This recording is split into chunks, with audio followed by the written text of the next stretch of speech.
Hello and welcome back to Let's Talk About Society and Politics. Today we're going to be talking about Edward Said once again. So, what did Edward Said think of the government of the state? So, Said firmly believed in the separation of church and state, or secularism. So this was an outspoken critic of, he was an outspoken critic of Israel and Arab countries, kind of arguing that they act against the national interests of the people and elevating church law above that of the state.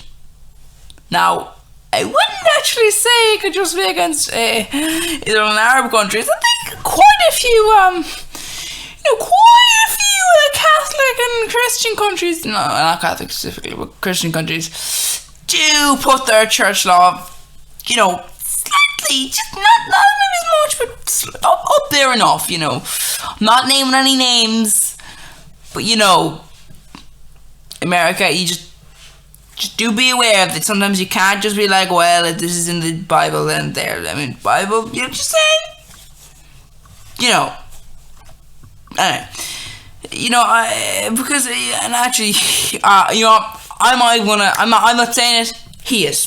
He is highlighting how Christian values and beliefs were often central to US politics and society. So he'd argued that the state should show respect for both freedom and democracy, and that its role should be focused on delivering equality and ensuring truly universal human rights. Labelling human rights was due to a Western construct.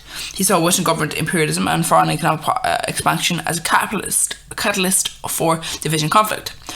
In fact, when he would discuss foreign policy of the Western government, so he was also critical of Simon P. Huntington's clash of civilizations theory, describing it as crude and dangerous. And, I have to stick with him there. Rather than manufacturing clash of civilizations, he wrote, we need to concentrate on the slow working together of cultures that overlap, borrow from each other, and live together in far more interesting ways than any abridged or inauthentic mode of understanding can allow. And I have to say, Sam P. Huntington, some people just, no. Said also challenged the narrow definitions of identity, arguing that the person's identity is multifaceted and always evolving. No one today is purely one thing, he wrote. Labels like Indian, woman, Muslim, American are not more than just starting points, which, if followed into actual experience for only a moment, are quickly left behind. Imperialism consolidated with the mixture of cultures and identities on a global scale, but actually its worst and most paradoxical gift, which allowed people to believe they were the only, mainly, exclusive, kind of thing. They were the white or black or western or anything, this kind of idea. It's a problem because, like I said before, humans are the fucking same, okay? You can't go about the place being like, oh yes, what about you? Because,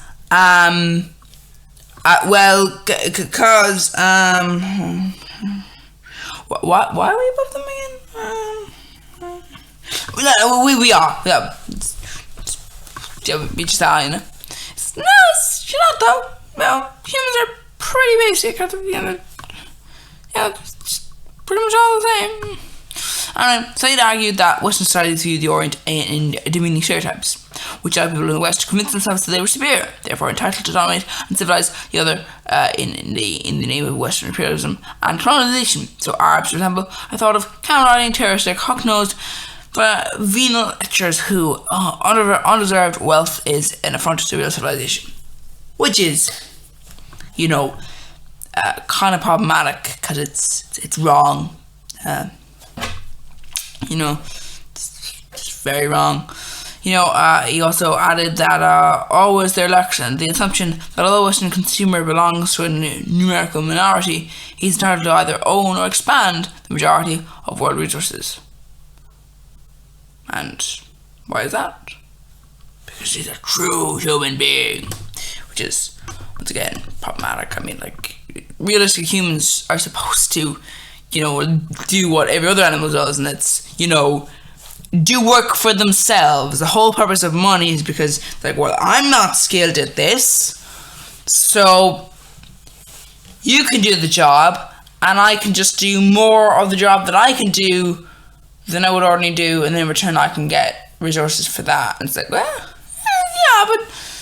most animals actually have to face this kind of situation where they're like, oh, well, I'm actually bad at building a house, so looks like I'm going to be homeless. Not because I can't afford to have one.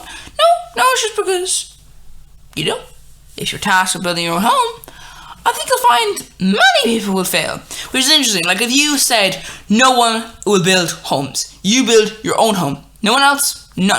There won't be. It won't be you helping along. Being like a builder's mate. No, you will be builder, plasterer, everything. Every single job that you do for yourself. Every single job that you will benefit from, you will do for yourself. You won't employ anyone. Your money is useless, No, you build your own home. That kind of idea is really important because it's like, well, most billionaires would probably fail to build their own homes, And that's the funny thing. It's like most people who are wealthy in the modern world are unable to do fairly simple tasks. Not fairly simple tasks. Tasks that, are kind of necessary, basically, making food. Yeah, I went hunting it. We're not saying you have a gun, because that's an invention. Nope, no guns. You have to find a weapon. You have to hunt that. You don't have no ability to track them. You've got no infrared. You've got none of that. No, you just got a basic. There's an animal. There's you. Now, the sound is also very dangerous and could kill you. No. Are you going to build your home? Are you going to build this home? Well, as I said before, point is, all the time, this whole kind of commercialism, well, it works because society says it works. But people decided not to use money, well, let's just say there'd be a good few other people who would find it a little bit hard to live. But what happens when you take Saeed's view on the economy and actually look at his actual view? So said he can discuss globalization from both an economic and cultural perspective. He identified the enormous impact of globalization and described it as a phenomenon that connects and forms relationships between all parts of the world. The relationship as being between the colonized and the colonizer, or the East and the West.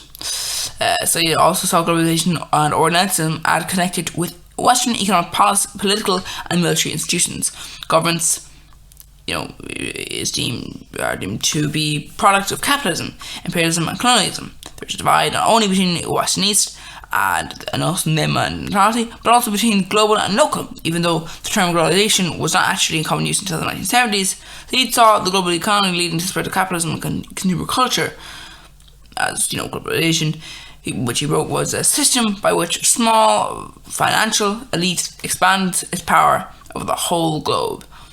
And in fact, they are actually inflating the commodity and service prices, redistributing the kind of wealth from lower income sectors, usually in the non-Western world. Although most of the Western countries have a pretty big wealth gap as well, So this is the situation that you have with I'd say, man who, you probably agree with them, all these sort of things you have here, where, oftentimes you mention the fact that, you got a lot of this kind of, imperialist, colonialist kind of attitude, which is, and also more than that, just kind of racism just directed at people who just are from different countries. It's very weird.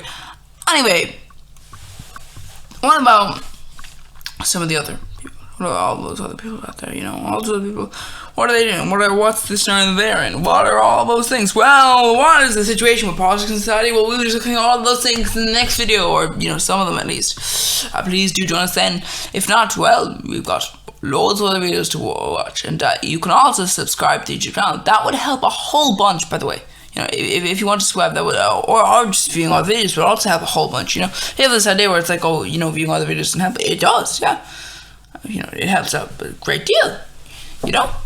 You can only subscribe once, but you can view loads of videos. But if you don't want to view other videos, there's also that. I'm honestly, you can leave forever and ever. But if you don't want to view other videos, I'll just say this to you, just a little message to you. Hope people are going to leave and never come back. Bye bye for everything, and I hope that you will enjoy the rest of your existence.